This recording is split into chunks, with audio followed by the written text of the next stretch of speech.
Not underestimate this fine line. It is made of nanoblade material and, despite being only 1/10 the thickness of a human hair, it can slice a ship in half. Their goal is to retrieve the hard drive from the ship, Judgment Day, which contains data about the Trisolarans' invasion of Earth. However, due to the limited number of blades, their spacing can only be set at 50 centimeters. This means the operation must take place during the day, as people lying down at night could potentially avoid the blades, while those standing or walking during the day are highly susceptible to being cut. On the day of the operation, engineers set up huge pillars on both sides of the canal, and installed the nano blades between them. To avoid accidentally harming other ships, the blades remained submerged, quietly waiting for their target. The professor nervously stared at the monitor, watching for any sign of the Judgment Day. When the last small boat passed, a deadly, invisible net silently rose to the surface. The Judgment Day finally appeared. The pilot on board constantly scanned the water, but neither the radar nor his naked eye detected anything unusual. He chewed his gum, completely unaware of the danger ahead. Soon, the ship entered the blade zone. At first, everything seemed normal, but the bow had already been sliced into 50-centimeter thick sections. As the ship continued forward, sparks began to fly,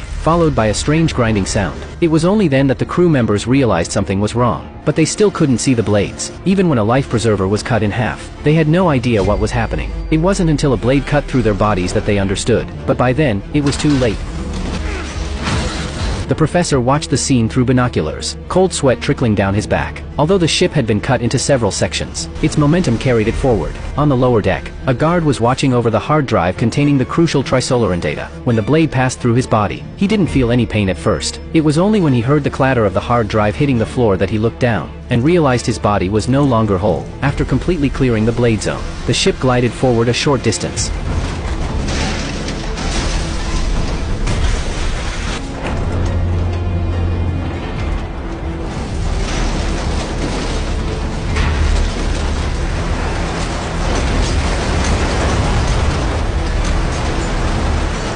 Ultimately, no one on board survived, but thanks to the clean cuts of the nano blades, the hard drive was salvageable, and the valuable information was successfully retrieved.